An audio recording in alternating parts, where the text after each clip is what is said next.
నమస్తే, welcome to D news. ముందుగా headlines.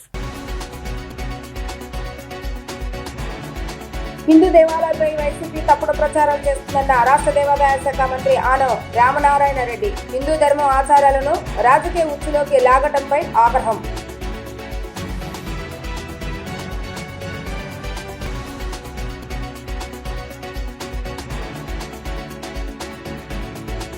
ఇంద్రకీలాద్రిపై కనుల పండుగగా సాగిన సామూహిక వరలక్ష్మి వ్రతాలు. దుర్గమ్మ దర్శనానికి పోటెత్తిన భక్తజనం.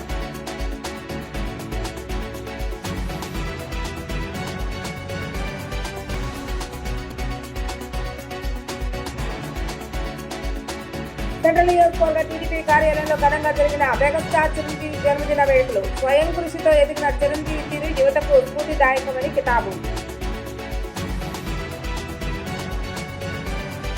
రాష్ట్రంలోని హిందూ దేవాలయాలపై వైసీపీ చేస్తున్న తప్పుడు ప్రచారాలను, వైసీపీ నేతల విమర్శలను తీవ్రంగా ఖండిస్తున్న రాష్ట్ర దేవాదాయ శాఖ మంత్రి ఆనం రామనారాయణ రెడ్డి ఆగ్రహాన్ని వ్యక్తం చేశారు. మంగళగిరి టీడీపీ కార్యాలయంలో ఏర్పాటు చేసిన విలేకరుల సమావేశంలో మంత్రి ఆనం రామనారాయణ రెడ్డి మాట్లాడారు. రాష్ట్రంలో హిందూ ధర్మం ఆచారాలు భగవంతుడిని రాజకీయ ఉచ్చులోకి లాగే ప్రతిపక్షం ఉండటం బాధాకరమని, ఇటువంటి రాజకీయాల గురించి మాట్లాడటం కూడా దురదృష్టకరమని అన్నారు. తిరుమల వెంకటేశ్వర స్వామి ఆశీస్సులతో పాలన ప్రారంభించిన చంద్రబాబు నాయుడు అన్ని మతాలను గౌరవిస్తామని పేర్కొన్నారు. అయితే ప్రతిపక్ష హోదా లేని ఒక పార్టీ నాయకత్వం లేని నేత, హిందూ మతంపై విశ్వాసం లేని వ్యక్తులు రాజకీయ కుటిల క్రీడలో భాగంగా హిందువుల మనోభావాలను గాయపరుస్తూ దేవాలయాలపై విష ప్రచారం చేయడం బాధాకరమని ఆయన అన్నారు. ఈరోజు ఈ మీడియా సమావేశంలో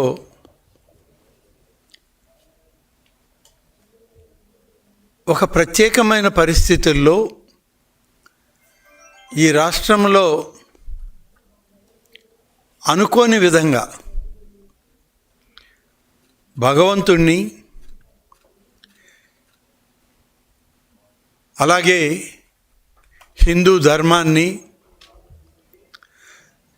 ఆచారాలను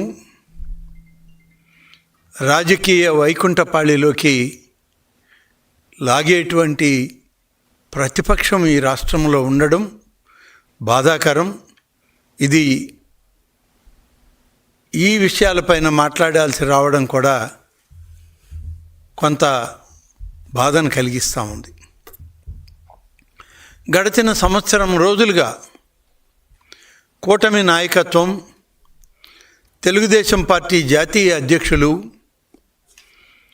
రాష్ట్ర ముఖ్యమంత్రిగా శ్రీ నారా చంద్రబాబు నాయుడు గారు వచ్చాక అనేక విధాల రాష్ట్రంలో గతంలో జరిగినటువంటి దుర్మార్గపు పరిపాలన నుంచి రాష్ట్రాన్ని, ప్రభుత్వాన్ని, ప్రజలని కాపాడడంతో భగవత్ ఆలయాలను కూడా ప్రక్షాళన చేయాలి అనేటువంటి ఆయన నిర్ణయం. మొట్టమొదటగా తిరుమల శ్రీ వెంకటేశ్వర స్వామి ఆశీస్సులు తీసుకొని పరిపాలనకు వచ్చే రోజే ఆయన సనాతన ధర్మాలని, ఆచారాలని కాపాడుతాము, హిందూ ధర్మాలతో పాటు అన్ని మతస్థులను కూడా గౌరవిస్తాం మేము అని చెప్పేటువంటి కార్యక్రమం చేశాం. ఇంద్రకీలాద్రిపై వెంచేసి ఉన్న శ్రీ కనకదుర్గమ్మ వారి సన్నిధి శ్రావణ శోభతో కలకలాడింది. శ్రావణ మాసం ఆఖరి శుక్రవారం పురస్కరించుకొని అమ్మవారి సన్నిధిలో సామూహిక వరలక్ష్మి వ్రతాలను నిర్వహించారు. మహిళలు విశేష సంఖ్యలో పాల్గొని ఈ సామూహిక వరలక్ష్మి వ్రతాలను భక్తి శ్రద్ధలతో ఆచరించారు.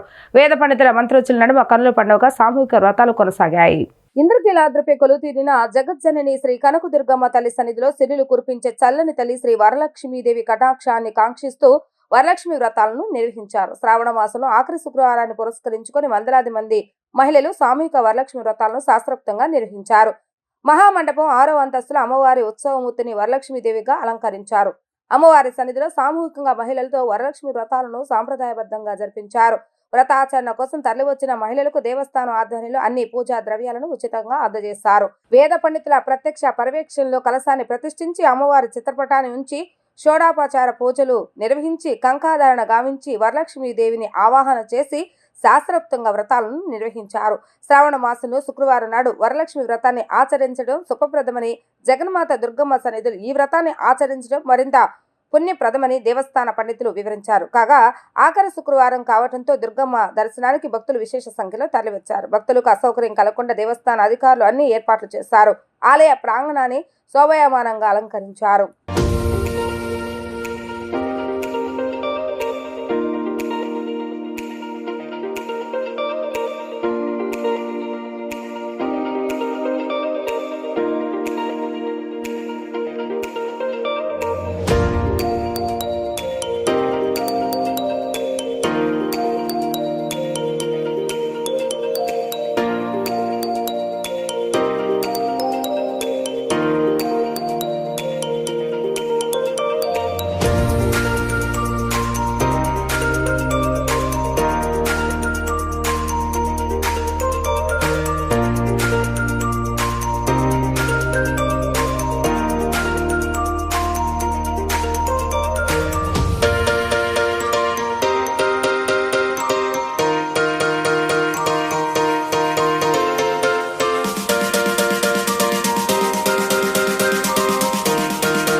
నీలాద్రి విజయవాడ శ్రీ కనకదుర్గ అమ్మవారి ఆలయం నందు ప్రతి మాసము కూడా ఒక పవిత్ర మాసంగా భావించి అమ్మవారికి సంబంధించిన కైంకర్యాలు కార్యక్రమాలలో ఇక్కడ భక్తి శ్రద్ధలతో పవిత్రంగా ఏదో ఒక కార్యక్రమం అనేది ప్రతి నెల జరుగుతూనే ఉంటుంది.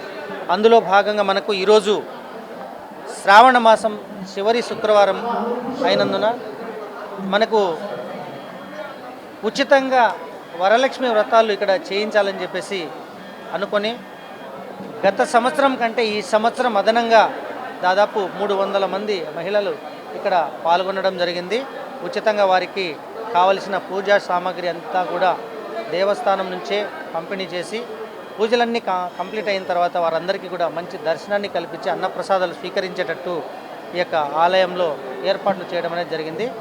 ఈ విధంగా ప్రతి సంవత్సరం కూడా మనము అమ్మవారి ఆశీర్వాదం పొందేదానికి ఇక్కడ ఉండే మహిళలందరికీ కూడా ప్రత్యేకమైన అవకాశాలు కల్పిస్తామని చెప్పేసి దేవస్థానం నుంచి తెలియజేయడం జరుగుతుంది. ఇంద్రకీల పర్వతం మీద శ్రీ దుర్గామల్లేశ్వర స్వామి వార్ల దేవస్థానంలో అమ్మవారి సన్నిధిలో ఇక్కడ ఈరోజు శ్రావణ శుక్రవారం సందర్భంగా స్త్రీలందరూ కూడా వరలక్ష్మి వ్రతం చేసుకోవటానికి తగినటువంటి ఏర్పాట్లు చేసి దేవస్థానాధికారులు ఈ వ్రతం చక్కగా కొనసాగేట్లుగా చక్కగా ఏర్పాట్లన్నీ చేశారు. అనేక మంది ఈ వ్రతాన్ని ఈ రోజున చక్కగా ఆచరించి అమ్మవారి యొక్క అనుగ్రహాన్ని పొందుతున్నారు. శ్రావణ మాసం విష్ణు ప్రీతికరమై లక్ష్మీదేవికి ప్రీతికరమైన మాసం కావటం వల్ల అనాదిగా ఈ శ్రావణ శుక్రవార వ్రతం చేయటం అనేటువంటిది సంప్రదాయంగా వస్తున్నది. మెగాస్టార్ చిరంజీవి కృషి పట్టుదల స్వయం కృషితో ఎదిగిన తీరు యువతకు స్ఫూర్తిదాయకమని సెంట్రల్ ఎమ్మెల్యే బొండ ఉమామహేశ్వరరావు అన్నారు. కేవలం సినిమాలోనే కాకుండా సామాజిక సేవ రాజకీయ రంగాల్లో కూడా తనదైన ముద్ర వేశారని ప్రశంసించారు. చిరంజీవికి ఆయన కుటుంబానికి భగవంతుని ఆశీస్సులు ఎలవెల్లా ఉండాలని ఉమా ఆకాంక్షించారు.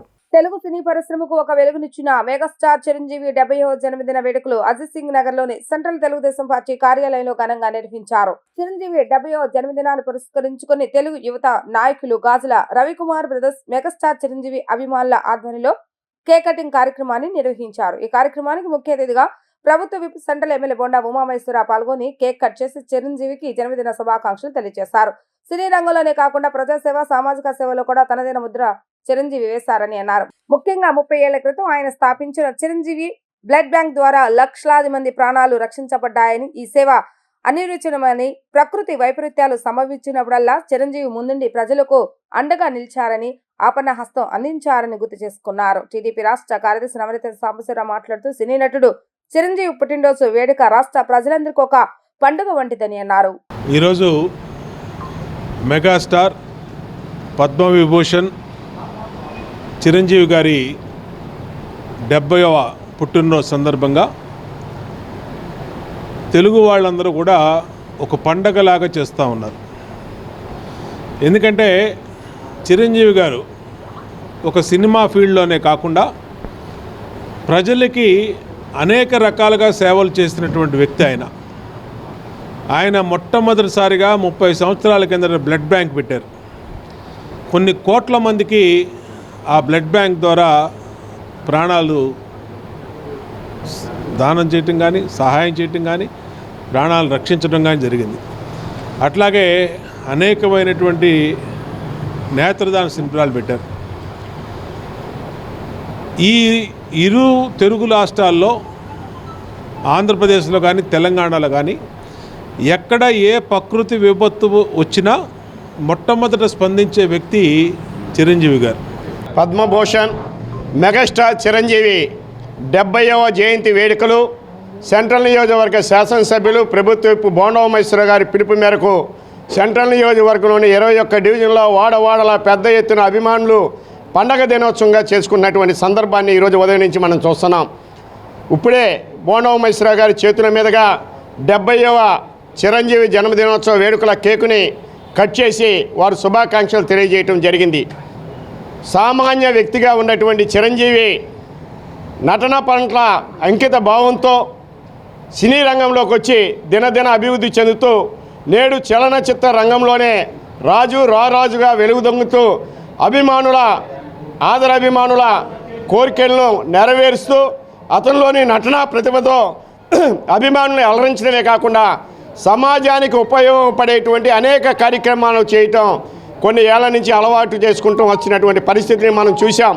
కూటమి పాలనలో రాష్ట్రంలో అవినీతి మాఫియా విచ్చలవిడిగా రాజ్యమేలుతుందని మాజీ మంత్రి కాకాని గోవర్ధన్ రెడ్డి ఆగ్రహం వ్యక్తం చేశారు. తాడేపల్లి వైఎస్ఆర్ కాంగ్రెస్ పార్టీ కేంద్ర కార్యాలయంలో మీడియాతో మాట్లాడుతూ ప్రజలను ఏ విధంగా దోచుకొని అవినీతి సంపాదన కూడబెట్టుకుందామన్న ఆలోచనే తప్ప ఈ ప్రభుత్వానికి రైతుల కష్టాలు, వారి సంక్షేమం గురించి ఆలోచన చేసే తీరికే లేదని వారు మండిపడ్డారు. ఒకవైపు భారీ వర్షాలు, మరోవైపు కరువుతో అన్నదాతలు అగచాట్లు పడుతుంటే వారిని ఆదుకోవడానికి నిర్దిష్టమైన కార్యాచరణ లేని, కనీస సమీక్ష కూడా నిర్వహించని ప్రభుత్వం తీరును తీవ్రంగా ఆక్షేపించారు. ముఖ్యమంత్రి సినిమా సెట్లు ఏర్పాటు చేసుకొని ప్రసంగాలు ఇవ్వటమే తప్ప సంక్షేమంలో ఉన్న వ్యవసాయం గురించి, రైతుల సంక్షేమం గురించి పట్టించుకునే పరిస్థితి లేదని ఆయన ఎద్దేవా చేశారు.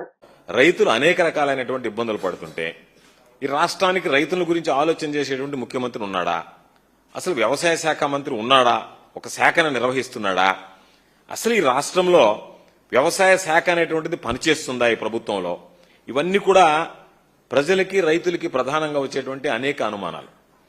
ఈరోజు చూస్తే పంటలకి గిట్టుబాటు ధర లేదు అని చెప్పి మిర్చి దగ్గర నుంచి, మామిడి దగ్గర నుంచి, ప్రత్తి దగ్గర నుంచి, పొగాకు దగ్గర నుంచి, కోకో దగ్గర నుంచి, బొప్పాయి దగ్గర నుంచి ప్రతి పంటకి ఈరోజు పంటకి గిట్టుబాటు, వరి అయితే వదిలేశారు, గాలికి వదిలేశారు. మిగతా పంటలకు సంబంధించి ఎక్కడా కూడా గిట్టుబాటు ధర లేదు అంటే కనీసం స్టేట్మెంట్లు ఇవ్వడం, కొన్ని పత్రికల్లో అనుకూలమైనటువంటి పత్రికల్లో ఆహా ఓహో ఏదో జరిగిపోయిందనేటువంటి భ్రమలు కల్పించడం తప్ప ఎక్కడైనా ఈ ప్రభుత్వం రైతుల గురించి పట్టించుకుని రైతులను ఆదుకున్నటువంటి పరిస్థితి కనిపిస్తుందా? గిట్టుబాటు ధర కల్పించాలనేటువంటి ఆలోచన ఎక్కడైనా ఈ ప్రభుత్వానికి, ముఖ్యమంత్రికి ఎప్పుడైనా అనిపించిందా అనేటువంటిది ఈరోజు ప్రధానంగా రైతులు ప్రశ్నిస్తున్నటువంటి అంశం. కరువు వచ్చింది, వర్షం వచ్చింది, ఒక పక్క అతివృష్టి, అనావృష్టి, ఎక్కడ ఉలుకు పలుకులేదు. అసలు ఏమి జరిగింది అనేటువంటిది కానీ, ఎక్కడ ఎంత పంట నష్టం జరిగింది, ఏ విధంగా రైతులను ఆడుకోవాలనేటువంటి ఆలోచన కానీ, లేదు కొన్ని దగ్గరలో వర్షాభావ పరిస్థితుల్లో రైతులు పంట దెబ్బతిన్నటువంటి పరిస్థితుల్లో వాళ్ళని ఏ విధంగా అండగా నిలవాలనేటువంటి ఆలోచన కానీ, ఒక సమీక్ష కానీ, దాని మీద ఫలితాలు కానీ, ఏ విధంగా రైతును ఆదుకోవడానికి ఉన్నటువంటి యాక్షన్ ప్లాన్ కానీ, ప్రత్యామ్నాయ ప్రణాళికలు కానీ ఏమీ లేకుండా, ఏమీ పట్టించుకోకుండా ఎప్పుడో ఒకసారి ఒక సమావేశం పెట్టి రైతుల గురించి బ్రహ్మాండంగా మాట్లాడడం, పోగొట్టడం, వెళ్లిపోవడం, అనుకూలమైనటువంటి మీడియాలో, పత్రికలో రాయించుకోవడం తప్ప రైతుల గురించి ఈ ప్రభుత్వం కనీసం సమీక్షించేటువంటి పరిస్థితులు కూడా లేకపోవడం అనేటువంటిది దుర్మార్గం అనేటువంటి విషయం. ఈరోజు రైతు ఆలోచనలో, ఈ ప్రభుత్వానికి సంబంధించినటువంటి ఆలోచన చేసేటువంటి పరిస్థితుల్లో అన్నదాతల గురించి ఆలోచన చేసేటువంటి పరిస్థితి, రైతు అనేటువంటి వాడు ఈ రాష్ట్రంలో ఉన్నాడు అని చెప్పి కనీసం రైతుల గురించి ఆలోచన చేసేటువంటి పరిస్థితి లేనిటువంటి దురదృష్టకరమైనటువంటి దుర్మార్గమైనటువంటి ప్రభుత్వం ఏదన్నా ఉందంటే ప్రస్తుతం నడుస్తున్నటువంటి కూటమి ప్రభుత్వం. ప్రజల క్షేమమే ప్రధాన ధ్యేయమని విజయవాడ నగరంలోని మేజర్ అవుట్వాల్ డ్రైన్స్ అన్నింటినీ ఖచ్చితంగా రైలింగ్స్ ను పెట్టాలని నగరపాలక సంస్థ కమిషనర్ ధ్యానచంద్ర హెచ్ఎం అన్నారు. తన పర్యటనలో భాగంగా 1 town Kothapeta, Punjab centre, drain వీధి, సుబ్బరామయ్య వీధి, Gandhi hill, Governorpet, vehicle depot ప్రాంతాలను ఆయన క్షేత్రస్థాయిలో పరిశీలించారు. ఈ సందర్భంగా కమిషనర్ మాట్లాడుతూ నగరంలో ఉన్న అన్ని మేజర్ అవుట్ఫాల్ డ్రైన్లకు రైలింగ్ వేయాలని, నగరంలో ప్రజలకు ఎటువంటి ప్రమాదం జరగకుండా చర్యలు వెంటనే తీసుకోవాలని, ఇప్పటికే నగరంలో మేజర్ అవుట్ఫాల్ డ్రైన్స్ కి రైలింగ్స్ పెట్టే పనులు మొదలైనప్పటికీ పూర్తి స్థాయిలో పనులను పూర్తి చేయాలని, ముందు ప్రాధాన్యత వీటికి ఇవ్వాలని అధికారులను ఆదేశించారు. నగరంలోని అన్ని గ్రేటింగ్స్ కు ఎటువంటి మరమ్మతులు లేకుండా వాడాలని అధికారులను ఆదేశించారు. 1 టౌన్ గాంధీ హిల్ వద్ద ఎక్సలేటర్ ద్వారా జరుగుతున్న డిస్టిల్టింగ్ పనులను పరిశీలించారు. రైలింగ్స్ పెట్టేటప్పుడు డిస్టిల్టింగ్ పనులకు ఇబ్బంది లేకుండా వాటిని మాన్యువల్ సరిపోయేంత దూరంలో ఒక గేట్ ను అమర్చాలని, అప్పుడు రైలింగ్ పెట్టిన డిస్టిల్టింగ్ పనులకు ఎటువంటి ఇబ్బంది కలగకుండా ఉంటుందని అధికారులను ఆదేశించారు.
రాష్ట్రంలో అధికారంలో ఉన్న కూటమి ప్రభుత్వం ప్రజా పంపిణీ వ్యవస్థను పటిష్టం చేస్తున్నామని ఈ నెల 25వ తేదీ నుంచి 1,45,00,000 మంది రేషన్ కార్డుదారులకు స్మార్ట్ కార్డులను పంపిణీ చేసేందుకు పౌర సరఫరాల యంత్రాంగం సర్వం సిద్ధంగా ఉందని మంత్రి నాదెళ్ల మనోహర్ తెలిపారు. ఈ స్మార్ట్ కార్డులను గ్రామ సచివాలయం సంబంధించి ఇంటింటికి పంపించేందుకు అన్ని ఏర్పాట్లు సిద్ధం చేస్తున్నామని చెప్పారు. కానూరు పౌర సరఫరాల శాఖ ముఖ్య కార్యాలయంలో ఏర్పాటు చేసిన విలేకరుల సమావేశంలో మంత్రి నాదెళ్ల మనోహర్ మాట్లాడుతూ ఈ నెల 25వ తేదీన 9 జిల్లాల్లో పండుగ వాతావరణంలో లబ్ధిదారులకు స్మార్ట్ కార్డులను పంపిణీ చేస్తున్నామని చెప్పారు.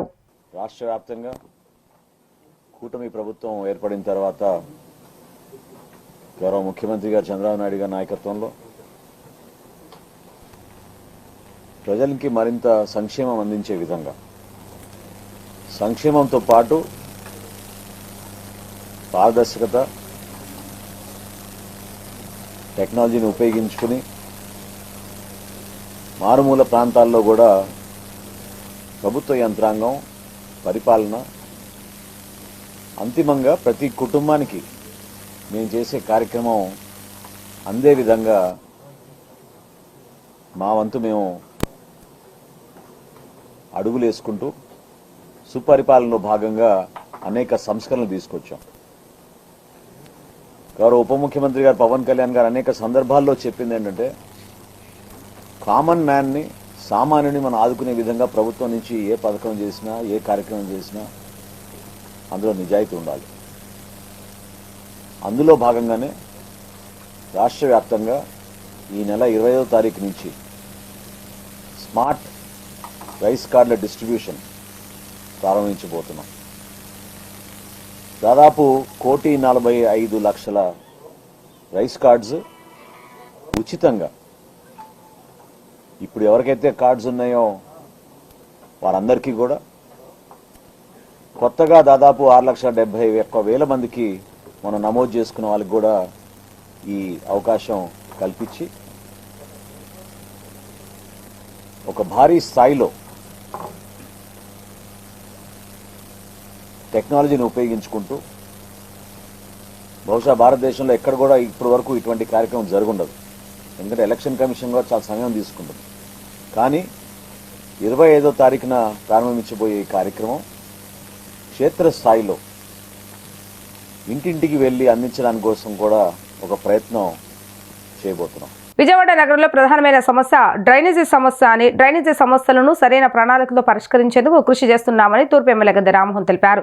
దీనికి అవసరమైన నిధులు సమీకరించడం జరుగుతుందని, అవసరమైతే రాష్ట్ర ముఖ్యమంత్రి నారా చంద్రబాబు నాయుడు వద్ద నుండి నిధులు సేకరిస్తామని, నగరాన్ని అభివృద్ధి పరిచే బాధ్యత తనదని ఎమ్మెల్యే హామీ ఇచ్చారు. తూర్పు నియోజకవర్గంలోని 2వ డివిజన్లో ఆంజనేయ స్వామి గుడి వద్ద నుండి మార్చవరం డౌన్ వరకు మరియు బెత్లెహేం నగర్ ఏరియాలో డ్రైనేజీ సమస్యలపై వీఎంసీ అధికారులతో కలిసి శాసనసభ్యులు గద్దె రామ్మోహన్ పర్యటించడం జరిగింది.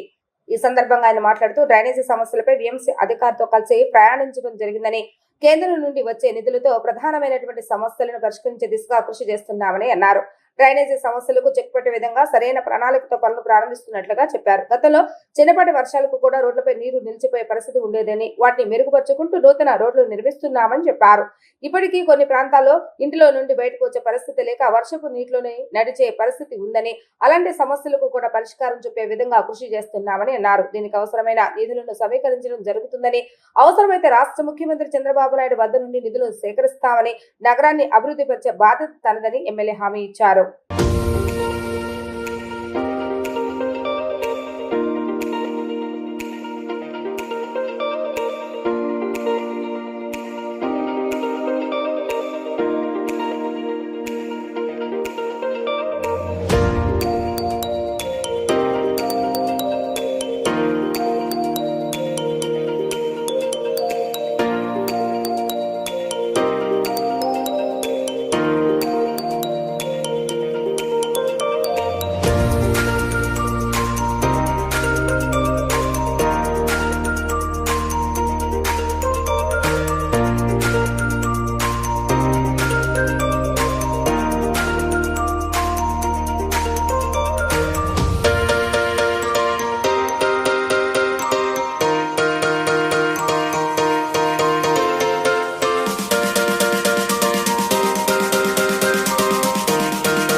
2వ డివిజన్లో మార్చవరం డౌన్ కానివ్వండి, బెత్లెహేం నగర్ కానివ్వండి, కొండ ప్రాంతం మీద వర్షం పడగానే వచ్చే నీళ్లతో మనుషులు మునిగిపోయేంత నీళ్లు 1 గంట 2 గంటల పాటు ఇబ్బంది పడుతున్న సందర్భంలో దీనికి శాశ్వతమైన పరిష్కారం కోసం ఈ రోజున ఉదయాన్నే కార్యక్రమం పెట్టుకుని సిఈ గారిని, ఈ గారిని, ఏఈలు, డిఈలు అందరూ కూడా రావడం జరిగింది. ప్రత్యేకమైన కేంద్ర ప్రభుత్వం యొక్క నిధులు ఏవైతే ఉన్నాయో ఆ నిధుల్ని ఉపయోగించి ఈ ప్రాంతంలో ఉన్న ప్రధాన సమస్యను పరిష్కరించాలని చెప్పి ఆలోచన చేసి ఇవాళ ఇన్స్పెక్ట్ చేయడం జరిగింది. అధికారులందరూ కూడా పూర్తిగా అవగాహన వచ్చింది. దాన్ని ఇమ్మీడియట్గా తక్షణమే దాని ఎస్టిమేషన్లు, లెవెల్స్ ఇవన్నీ కూడా తీసుకుని కొన్ని రోజుల్లోనే ఈ వర్క్ను ప్రారంభించేటట్టు చేయడానికి అన్ని ప్రయత్నాలు చేస్తూ ఉన్నాం. ఎన్ని లక్షల రూపాయల నిధులు కావాలన్నా కూడా సమీకరించుకునే అవకాశం ఉంది. కేంద్ర ప్రభుత్వం సుమారు పెద్ద అమౌంట్ని ఇవ్వటం జరిగింది.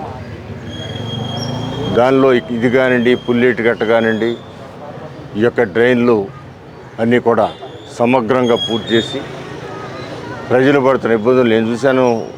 మొన్న వర్షాల రోజుల్లో రోడ్డు నాశపట్టిన పరిస్థితి.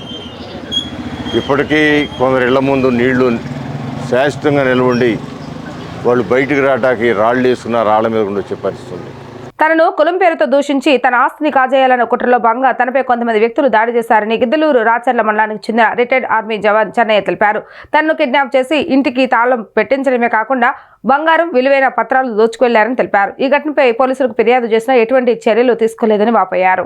ప్రెస్ క్లబ్ లో ఏర్పాటు చేసిన విలేకరుల సమావేశంలో ఆయన మాట్లాడారు. తన భార్య మరణం తర్వాత ముస్లిం యువతతో సహజీవనం చేసినప్పటికీ మనస్పర్ధల కారణంగా విడిపోయామని, ఆ తర్వాత ఆ యువతి బంధువులు తనను కిడ్నాప్ చేసి ఇంటిని తాకట్టు పెట్టించి రాయించుకున్నారని ఆయన ఆరోపించారు. తర్వాత తన ఇంటిపై దాడి చేసి తల్లి, కూతుని గాయపరిచి 6.8 లక్షల సొమ్ము, బంగారం, విలువైన పత్రాలు దొంగిలించారని వాపోయారు. ఈ విషయంలో పోలీసులకు ఫిర్యాదు చేసిన ఎటువంటి చర్యలు తీసుకోలేదని ఆవేదన వ్యక్తం చేస్తారు. త్వరలో హోంమంత్రిని కలిసి ఫిర్యాదు చేస్తానని ఆయన తెలిపారు. నేను గతంలో ఆర్మీలో ఉన్నాను, ఈ మధ్యకాలంలో రిటైర్డ్ అయ్యాను. నాకు ముస్లిమ్స్ అమ్మాయి నాతో కాంటాక్ట్ అవ్వడం జరిగింది. ఇద్దరి అనుకూలంతో నేను ఆమెతో జీవనం కొనసాగుతున్నాను. ఆ తర్వాత నేను కొంతకాలం తర్వాత నా పనుల వల్ల నేను కాంటాక్టు తొలగించుకోవడం జరిగింది. ఆ తర్వాత ఆమె వాళ్ళ బంధువుల మిత్రులు తోలుకొని వచ్చి నా మీద అటాక్ చేసి నన్ను ఎత్తుకెళ్ళి ఒక రోజంతా వాళ్ళ కస్టడీలో పెట్టుకొని బలవంతంగా నా మీద ఇల్లు తాకట్టు పెట్టినట్టు రాయించుకొని సంతకం చేయమని నన్ను ఫోర్స్ చేస్తే నేను పెట్టను అంటే నువ్వు ఎట్టబెట్టవు, పెట్టకపోతే చంపుతామని బెదిరించి నన్ను పెట్టించుకోవడం జరిగింది. ఉదయం 6 గంటలకు నా దగ్గరికి వచ్చాడు. ఇట్లా సంగతి అని చెప్తూ ఉండగానే ఎద్దును అవి తీసుకుపోయారని చెప్తే ఎడవల్లి గ్రామానికి వెళ్ళాము. వెళ్ళి విచారించగా 9:30 వాళ్ళు 9 మంది కారు వేసుకొని వచ్చి తను అటాక్ చేసి కొట్లాటలు జరిగినప్పుడు నేను నీకేం రాసి ఇవ్వలేదు, ఊరికి అనవసరంగా నా మీద ఈ విధంగా చేస్తున్నారని చెప్పి అతను కొట్లాడి వాళ్ళతో తప్పించుకొని పారిపోవడం జరిగింది. తర్వాత వాళ్ళ అమ్మాయి ఇద్దరు ఇంట్లో ఉండగా వెళ్ళిపోయిన వాళ్ళు పోకుండా మళ్ళీ 11:30-12 గంటలప్పుడు వచ్చి వాళ్ళ అమ్మను వాళ్ళ అమ్మాయిని దుర్భాషలాడి, కులం పేరుతో దుర్భాషలాడి లోపలికి వెళ్ళి బెడ్ కింద ఉండే బీరువా తాళాలు, బండి తాళాలు తెరిచి 6,80,000 క్యాషు, 6 తులాల బంగారు, డాక్యుమెంట్స్ మొత్తం ఎత్తుకొని వెళ్ళిపోయినారు. భవిష్యత్తులో సింగనగర్ ప్రాంతానికి వరదలు రావడం అసాధ్యమని సెంట్రల్ ఎమ్మెల్యే బొండా ఉమా అన్నారు. చిన్నపాటి వర్షానికే కొంతమంది పని కట్టుకుని మరీ బుడమేరకు గంటలు పడ్డాయని వదంతులు సృష్టిస్తున్నారని ఆయన మండిపడ్డారు. వెలగలేరు నుండి గన్నవరం నియోజకవర్గంలో ఉన్న 33 తూముల వరకు కాలువలు పూర్తిగా ఆధునీకరించబడ్డాయని ఆయన తెలిపారు. గత వర్షాకాలంలో బుడమేరు కాలువలోకి ఎగువ ప్రాంతాల నుంచి ఒక్కసారిగా భారీగా వరద నీరు వచ్చి సింగనగర్ ప్రాంతం వరద ముంపును ఎదుర్కొన్న సంగతి తెలిసిందే. ఆ సమయంలో కృష్ణా నదిలోకి నీరు వెళ్లే మార్గాలు సరిగా లేకపోవడం వల్ల కాలువలో గండ్లు పడటం వల్లే ముంపు పరిస్థితి ఏర్పడిందని సెంట్రల్ ఎమ్మెల్యే బొండా ఉమామహేశ్వరరావు అన్నారు. టీడీపీ సెంట్రల్ నియోజకవర్గ కార్యాలయంలో విలేకరుల సమావేశంలో ఆయన మాట్లాడుతూ గత ప్రభుత్వం నిర్లక్ష్యం కారణంగానే బుడమేరుకు వరదలు వచ్చాయని విమర్శలు గుప్పించారు. అయితే తాము అధికారంలోకి వచ్చిన 5 నెలల్లోనే ఊహించని రీతిలో వరదలు వచ్చినా ముఖ్యమంత్రి వెంటనే చర్యలు తీసుకుంటున్నారని తెలిపారు. రాష్ట్ర ప్రభుత్వం 3,000 కోట్ల రూపాయల నిధులు మంజూరు చేసి బుడమేరు కాలువల ఆధునీకరణ చేపట్టిందని, యుద్ధ ప్రాతిపదికన పనులు జరిగి వెలగలేరు గేట్లను శాశ్వత ప్రతిపాధికారులతో ఏర్పాటు చేసినట్లుగా వివరించారు. జిల్లా కలెక్టర్ డాక్టర్ లక్ష్మీషా, విజయవాడ నగరపాలక కమిషనర్ ధ్యాన్చంద్ పర్యవేక్షణలో వెలగలేరు నుండి గన్నవరం నియోజకవర్గంలో ఉన్న 33 తూముల వరకు కాలువలు పూర్తిగా ఆధునీకరించబడ్డాయని చెప్పారు. గతంలో అధ్వాన పరిస్థితులు ఉన్న 33 తూములు ఇప్పుడు పూర్తిగా బలోపేతం కావడంతో ఇకపై ముంపు ఉండదని ఆయన స్పష్టం చేశారు. బుడమేరు పొంగుతుందని తరచూ వచ్చే వదంతులు పూర్తిగా అసత్యమని, చిన్న వర్షం పడితేనే విష ప్రచారాలు చేస్తున్నారని ఎమ్మెల్యే ఆగ్రహాన్ని వ్యక్తం చేశారు. గుర్రపు టెక్కను తొలగించేందుకు పడవలు వస్తే సోషల్ మీడియాలో వేరే రీతిలో చూపించి ప్రజలను భయపెట్టే ప్రయత్నం జరిగిందని ఆయన విమర్శించారు. ప్రస్తుతం జక్కంపూడి కాలనీ నుంచి 33 తూముల వరకు కాలువ కట్లను బలోపేతం చేస్తామని, ప్రధాన అడ్డంకులను పూర్తిగా తొలగించామని ఎమ్మెల్యే ఉమా తెలిపారు. కార్పొరేషన్ లిమిట్స్ మాత్రమే కాకుండా అర్బన్ లిమిట్ దాటి కూడా ఆధునీకరణ పనులు జరిగాయని, దీనికి అధికారుల సహకారం ఎంతో ఉపయోగపడిందని అన్నారు. భవిష్యత్తులో క్లౌడ్ బరస్ట్ జరిగినా, ఎన్ని పెద్ద వర్షాలు పడినా బుడమేరు పొంగే పరిస్థితి లేదని ఎమ్మెల్యే బొండా ఉమామహేశ్వరరావు స్పష్టం చేశారు. ప్రజలు ఎట్టి పరిస్థితుల్లోనూ భయపడవలసిన అవసరం లేదని, ప్రజలకు ఎలాంటి ఇబ్బందులు రాకుండా ఎప్పటికప్పుడు అధికారులతో సమీక్షలు నిర్వహిస్తున్నామని తెలిపారు. ప్రాంతాల నుంచి అంటే మదిర, ఖమ్మం, తెలంగాణ ప్రాంతాల నుంచి వచ్చినటువంటి వరదలు కృష్ణానదిలోకి వెళ్ళే మార్గం లేక విజయవాడ నగరాన్ని ముంచడం జరిగింది. ముఖ్యంగా సింగనగరు ఈ ప్రాంతాలు 9 అడుగుల నీళ్లు వచ్చి ఫస్ట్ ఫ్లోర్ వరకు మునిగిపోవటం జరగడానికి కారణం గత ప్రభుత్వ నిర్లక్ష్యం, బుడమేరు వాటి మీద జరిగినటువంటి నిర్లక్ష్యం.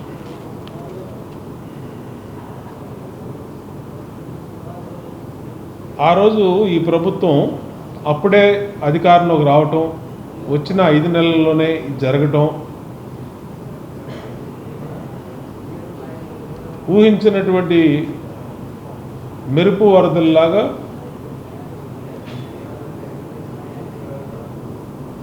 జరిగిపోయినాయి. దాని మీద వెంటనే ముఖ్యమంత్రి చర్యలు తీసుకొని బుడమేరు ముంపుకి శాశ్వత పరిష్కారం దిశగా 3,000 కోట్లు నిధులు మంజూరు చేసి బుడమేరు కాలువల ఆధునీకరణ, తెగిపోయిన చోట కాలువలు తెగిపోయిన చోట యుద్ధ ప్రాతిపదిక మీద మరామతులు,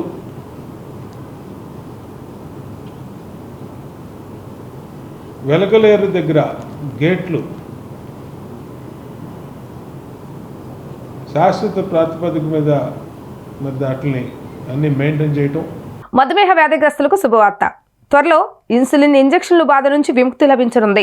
ఇన్సులిన్ను సులభంగా తీసుకునేందుకు వీలుగా ఇన్సులర్ ఇన్హేలర్లు అందుబాటులోకి రానున్నాయని ప్రఖ్యాత diabetologist Yelamanchili diabetes research foundation YDRF managing trustee doctor Yelamanchili Sadasivarao తెలిపారు. మధుమేహ చికిత్సకు సంబంధించిన ఆధునిక ఆవిష్కరణలు, నవీన చికిత్సా విధానంపై చర్చించేందుకు YDRF ఆధ్వర్యంలో డాబ్ ఎండోకాన్ 2025 సదస్సును నిర్వహిస్తున్నట్లుగా ఆయన వెల్లడించారు. ఈ సదస్సు ఆగస్టు 24వ తేదీ లబ్బిపేటలోని హోటల్ JRT గ్రాండ్ లో జరగనుంది. ఈ సందర్భంగా సూర్యారావుపేటలోని అర్జున్ హాస్పిటల్లో నిర్వహించిన మీడియా సమావేశంలో డాక్టర్ సదాశివరావు సదస్సు వివరాలను తెలియజేస్తారు. ఈ జాతీయ స్థాయి సదస్సులో వివిధ రాష్ట్రాల నుంచి వైద్య ప్రముఖులు 500 మందికి పైగా ప్రతినిధులు పాల్గొంటారని డాక్టర్ సదాశివరావు తెలిపారు. ఆధునిక వైద్య చికిత్సలను ప్రజలందరికీ అందుబాటులో తీసుకురావడమే ఈ సదస్సు యొక్క ముఖ్య ఉద్దేశమని ఆయన పేర్కొన్నారు. ఏడాది డాక్టర్ అమర్పాల్ సింగ్ కు గోల్డ్ మెడల్ ప్రదానం చేయనున్నట్లుగా ఆయన ప్రకటించారు. డాక్టర్ సదాశివరావు మాట్లాడుతూ ఈ సందర్భంగా ప్రస్తుత మధుమేహ నియంత్రణలో శరీర బరువు నిర్వహణకు అధిక ప్రాధాన్యత ఇస్తున్నామని చెప్పారు. బరువును క్రమబద్ధీకరించడం ద్వారా మధుమేహం నియంత్రణలో ఉండటంతో పాటు గుండె జబ్బుల ప్రమాదం కూడా తగ్గుతుందని వివరించారు. కొత్తగా వచ్చిన ఇంజెక్షన్లతో స్వల్ప వ్యవధిలో 20% వరకు బరువు తగ్గించుకోవచ్చని తెలిపారు. ప్రజలు మధుమేహం గురించి ఏమాత్రం భయపడవలసిన అవసరం లేదని, అత్యాధునిక చికిత్సలతో రోగుల ఆయురాధ్యాన్ని పెంచవచ్చని, సాధారణ మనుషుల్లాగా జీవించేలాగా చేయవచ్చని ఆయన భరోసానిచ్చారు. ప్రపంచవ్యాప్తంగా అందుబాటులో ఉన్న ఆధునిక ఆవిష్కరణల గురించి వైద్యులకు జ్ఞానాన్ని అందించే అద్భుతమైన వేదికగా ఎండో డయాబ్ కాన్ 2025 సదస్సు నిలుస్తుందని పేర్కొన్నారు. ఈ సదస్సుకు ఆంధ్రప్రదేశ్ మెడికల్ కౌన్సిల్ నుంచి 2 CME క్రెడిట్ పాయింట్లు కూడా లభించాయని ఆయన తెలియజేశారు. ఈ కార్యక్రమంలో YDRF joint managing trustee doctor Himana Yelamanchili, secretary Aishwarya Yelamanchili, joint secretary Amulya Yelamanchili Diab Endocon 2025 బ్రోచర్లను ఆవిష్కరించారు. Especially around we are expecting 500 mandi delegates already have been registered, and almost the speakers వచ్చేసి all over India వస్తున్నారు, most experienced people, and this year's world the gold medal laureate వచ్చి అమర్పాల్ సింగ్ అని IPA Indian పొడాటిక్ association ప్రెసిడెంట్కి ఇస్తున్నాము. So and mostly topics వచ్చేసి meeting will be conducted from 8:30 to evening 6 o'clock, and latest what are the advancements ఈ సంవత్సరం జరిగినాయో అన్నిటి గురించి కూడా discuss చేస్తాం. And mostly game changer, especially చాలా కాలం నుంచి వెయిట్ చేస్తున్న insulin is going to be launch very soon. ఇక చాలామంది పిల్లలు కానీ పెద్దలు కానీ ఏళ్ల తరబడి 2-3-4 సార్లు ఇంజెక్షన్ చేసుకోవాల్సి వచ్చేది. అలా లేకుండా ఇన్హేలర్ ద్వారా, జస్ట్ నిబులైజర్ ద్వారా వాళ్ళు ఇన్సులిన్ ఇన్హేలేషన్ ద్వారా వాళ్ళు ఇన్సులిన్ తీసుకోవచ్చు. టిఫిన్ ముందు, మధ్యాహ్నం భోజనం ముందు, రాత్రి భోజనం ముందు ఒక పఫ్ కొట్టుకుంటే చాలు, షుగర్ తగ్గిపోద్ది. అండ్ అలాగే కొత్త రకాల ట్రీట్మెంట్ అంతా కూడా చేంజ్ అయింది. మోస్ట్లీ ఫోకస్ అంతా కూడా బరువు, ఒబిసిటీ మీద మేనేజ్మెంట్ మీద పెరిగింది. 24 ఆగస్ట్ 2025 జరిగే కాన్ఫరెన్స్లో చాలా కొత్త అధ్యయనాల గురించి, పరిశోధనల గురించి మాట్లాడుకుంటామండి. కొత్తగా వచ్చింది 90 లక్షల మంది పిల్లలకి టైప్ 1 బారిన పడుతున్నారు. వాళ్ళలో కూడా ముందుగానే టెస్ట్ చేసి అది డయాబెటీస్ వరకు వెళ్లకుండా చేసే మందులు వచ్చినాయి. దాంతోపాటు స్టెమ్ సెల్ ట్రాన్స్ప్లాంటేషన్ అనేది కూడా కొత్తగా ఇప్పుడు చైనాలో అది సక్సెస్ అయింది. దాని గురించి కూడా డిస్కస్ చేసుకుంటూ ఉంటున్నాం. ఇలా చాలా అధ్యయనాల గురించి ఈ డిస్కషన్స్లో పాల్గొంటారు. ఊబకాయంలో కూడా చాలా కొత్త మందులు వస్తున్నాయి, ఇంకా రీసెర్చ్లో ఉన్నాయి. వాటన్నిటి గురించి కూడా సండే మాట్లాడుకుంటాం. ఎంత బాగా పెరిగిందో at the same time obesity అంటే ఉబకాయం కూడా అదే మోతాదులో ఎక్కువ శాతం పెరుగుతుంది. ఇప్పుడు ప్రతి 4 ఇండియన్స్లో ఒకరికి ఉబకాయం ఉంటుంది. అంటే దీనివల్ల రేపు రాబోయే డయాబెటీస్ మరియు హార్ట్ ప్రాబ్లమ్స్ అనేవి బాగా పెరుగుతున్నాయి. సో చాలా రీసెర్చ్ జరుగుతుంది ఉబకాయాన్ని ముందుగానే తగ్గించడానికి, గుర్తించడానికి. ఇప్పుడు మనకు ఆల్రెడీ ఉబకాయానికి చాలా మెడిసిన్స్ వచ్చాయి లేటెస్ట్గా, చాలా మంచి పర్సంటేజ్ వెయిట్ లాస్తో.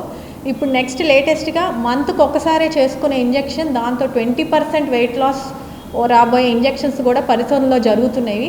ఇవి కూడా రేపు ఆదివారం 24 ఆగస్ట్ 2025 వీటన్నిటి గురించి డిస్కస్ చేసుకొని ఇంకా మన ట్రీట్మెంట్స్ ఎలా మెరుగు చేసుకొని మంచి ట్రీట్మెంట్ని ప్రజలకు అందించగలం అనేది డిస్కషన్స్ జరుగుతాయి. ఒంగోలు ఆగస్టు 23 నుంచి 25వ తేదీ వరకు సిపిఐ రాష్ట్ర మహాసభలు జరగనున్నాయి. ఈ మహాసభలు విజయవంతం చేయాలని ఎన్టీఆర్ జిల్లా కార్యదర్శి దోనేపూడి శంకర్ పిలుపునిచ్చారు. భారీ ప్రదర్శనతో ప్రారంభమై ఈ సభలకు జాతీయ రాష్ట్ర నాయకులు హాజరు కానున్నారని తెలిపారు. ఒంగోలు ఆగస్టు 23, 24, 25వ తేదీలో జరగనున్న భారత కమ్యూనిస్టు పార్టీ సిపిఐ రాష్ట్ర మహాసభలను విజయవంతం చేయాలని సిపిఐ ఎన్టీఆర్ జిల్లా కార్యదర్శి దోనేపూడి శంకర్ పిలుపునిచ్చారు. దాసరి భవన్లో జరిగిన విలేకరుల సమావేశంలో ఆయన మాట్లాడారు. 100 సంవత్సరాల చరిత్ర కలిగిన సిపిఐ 28వ రాష్ట్ర మహాసభలు జరుగుతున్న సందర్భంగా 23వ తేదీన జరిగే భారీ ప్రదర్శనలో పెద్ద ఎత్తున పాల్గొని విజయవంతం చేయాలని పిలుపునిచ్చారు. 24, 25వ తేదీలో జరిగే ప్రతినిధుల మహాసభను కూడా జయప్రదం చేయాలని కోరారు. రాష్ట్ర రాజకీయాలు ఈ మహాసభ నూతన అధ్యాయానికి నాంది పలుకుతుందని, ప్రజా సమస్యలపై కట్టుదిట్టమైన పోరాటానికి వేదిక అవుతుందని ఆయన పేర్కొన్నారు. 23వ తేదీ ప్రదర్శన పాల్గొనడానికి విజయవాడ నుంచి రైల్వే ద్వారా 500 మంది, మైలవరం నియోజకవర్గం నుంచి 10 బస్సులు, తిరువూరు నుంచి 5 వాహనాలు, నందిగామ నుంచి 2 వాహనాలు, జగ్గేపేట నుంచి 2 వాహనాలు బయలుదేరుతున్నట్లుగా వివరించారు. 23వ తేదీ సాయంత్రం జరిగే బహిరంగ సభకు సిపిఐ జాతీయ కార్యదర్శి కామిరెడ్డి రాజా, జాతీయ సమితి కార్యదర్శి డాక్టర్ కె నారాయణ, రాష్ట్ర కార్యదర్శి కె రామకృష్ణ, తెలంగాణ పార్టీ నాయకులు, ఎమ్మెల్యే మాననేని సాంబశివరావు తదితరులు జాతీయ రాష్ట్ర నాయకులు హాజరు కానున్నారని చెప్పారు. పెద్ద ఎత్తున సభకు హాజరై విజయవంతం చేయాలని ఆయన విజ్ఞప్తి చేశారు. 100 వసంతాల చరిత్ర కలిగిన సిపిఐ రాష్ట్ర 28వ మహాసభలను జయప్రదం చేయాల్సిందిగా ఎన్టీఆర్ జిల్లా ప్రజానీకానికి, రాష్ట్ర ప్రజానీకానికి విజ్ఞప్తి చేస్తున్నాం. ఈ మహాసభ రాష్ట్ర రాజకీయాలలో ఒక నూతన అధ్యాయానికి నాంది పలుకుతున్నది. వేలాది మందితో 23వ తేదీన ప్రదర్శన, 24, 25వ తేదీల్లో ప్రతినిధుల మహాసభ ఒంగోలు పట్టణంలో జరుగుతుంది. మొట్టమొదటిసారిగా 100 సంవత్సరాల చరిత్రలో మొట్టమొదటిసారిగా ఒంగోలు పట్టణంలో సిపిఐ రాష్ట్ర మహాసభలు జరగటం ఇదే తొలిసారి. ఈ మహాసభ జయప్రదానికి అందరం కూడా కంకణధారులై ప్రతి ఒక్క సిపిఐ శ్రేణులు కూడా ఒంగోలు పురవీధుల్లో కదం తొక్కేటువంటి పరిస్థితి ఈనాడు ఉన్నది. ఇప్పటికే కళారూపాల ప్రదర్శన వారోత్సవాలు ప్రారంభమైనాయి. రేపు 23వ తారీఖున సాయంత్రం ప్రదర్శన, బహిరంగ సభ. ఈ ప్రదర్శనకు ఎన్టీఆర్ జిల్లా నుంచి, ముఖ్యంగా విజయవాడ నగరం నుంచి 500 మంది ట్రైన్ ద్వారా, అలాగే మైలవరం నియోజకవర్గం నుంచి 10 బస్సులు, తిరువూరు నియోజకవర్గం నుంచి 6 వాహనాలు, జగ్గేపేట నియోజకవర్గం నుంచి 2 వాహనాలు, నందిగామ నియోజకవర్గం నుంచి 2 వాహనాల్లో వందలాది వేలాది మంది సిపిఐ కార్యకర్తలు ఒంగోలు ప్రదర్శనలో పాల్గొంటున్నారని చెప్పి తెలియజేస్తున్నాం. ఇదే సందర్భంలో మా పార్టీ జాతీయ సమితి కార్యదర్శి కామిరెడ్డి రాజా, సిపిఐ జాతీయ సమితి కార్యదర్శి కామిరెడ్డి నారాయణ గారు, సిపిఐ రాష్ట్ర కార్యదర్శి కామిరెడ్డి రామకృష్ణ గారు, తెలంగాణ పార్టీ రాష్ట్ర కార్యదర్శి నాయకులు, మాజీ ప్రస్తుత శాసనసభ్యులు కోనపనేని సాంబశివరావు గారు, తదితర జాతీయ రాష్ట్ర రాజకీయ నాయకులందరూ కూడా పాల్గొంటారు. కొన్నిమిటి వాగు వద్ద సమస్య ఏంటో తెలుసుకోకుండా కావాలని కొంతమంది దుష్ప్రచారం చేయడం చాలా దారుణమని మంత్రి నారాయణ ఆగ్రహం వ్యక్తం చేశారు. వెస్ట్ బైపాస్ బ్రిడ్జి కింద వాగు ప్రవాహానికి 25 అడుగుల లోతు ఉండాలని, కానీ పూర్తిగా మట్టితో నిండిపోవటం వల్ల నీళ్లు వెనక్కి వచ్చాయని చెప్పారు. అధికారులు వెంటనే స్పందించి రోడ్డుకు గండి కొట్టి నీటిని బయటకు పంపించారని పేర్కొన్నారు. రాజధానిలో నీరుకొండ వద్ద కొండవీటి వాగును పరిశీలించారు మంత్రి నారాయణ. ఈ సందర్భంగా ఆయన మాట్లాడుతూ నిజాలు తెలుసుకోకుండా పనిగట్టుకుని దుష్ప్రచారం చేయడం సరికాదని, అమరావతిలో ఎంత వరద వచ్చినా ఇబ్బంది లేకుండా నెదర్లాండ్స్ వాళ్ళు కాలువలు రిజర్వాయర్లు డిజైన్ చేస్తారని తెలిపారు. వర్షాలకు ముందు మట్టి తొలగించి ఉంటే సమస్య ఉండేది కాదని అన్నారు. రోడ్డుకు గండి పెట్టిన 24 గంటల్లోనే మొత్తం నీళ్లు వెళ్లిపోయాయని చెప్పారు. రాజధాని నిర్మాణ పనుల్లో వర్షం వచ్చినా ఇబ్బంది లేకుండా ముందస్తు జాగ్రత్తలు తీసుకోవాలని అధికారులను ఆదేశించడం జరిగిందని తెలిపారు.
నగరపాలక సంస్థ స్టేడియంలో వసతులను పెంచాలని, పాతవి పాడైపోయిన ప్రమాదకరమైన బిల్డింగ్లను రూములను సీజ్ చేయాలని నగరపాలక సంస్థ కమిషనర్ ధ్యాన్ చంద్ర అన్నారు.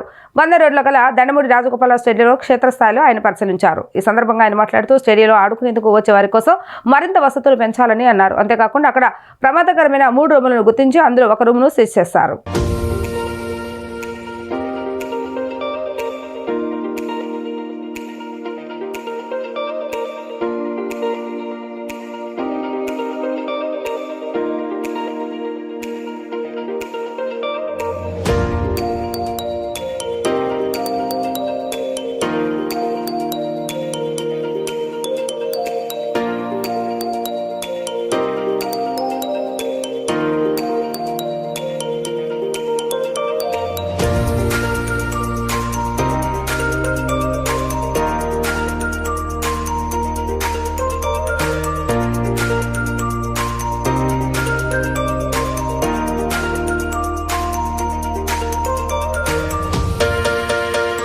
వార్తలు ముగించే ముందు హెడ్లైన్స్ మరొకసారి.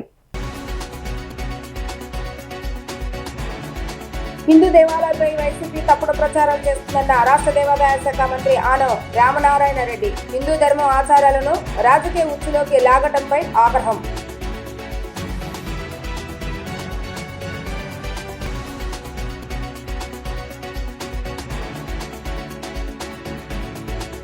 ఇంద్రకీలాద్రిపై కనుల పండుగగా సాగిన సామూహిక వరలక్ష్మి వ్రతాలు. దుర్గమ్మ దర్శనానికి పోటెత్తిన భక్తజనం.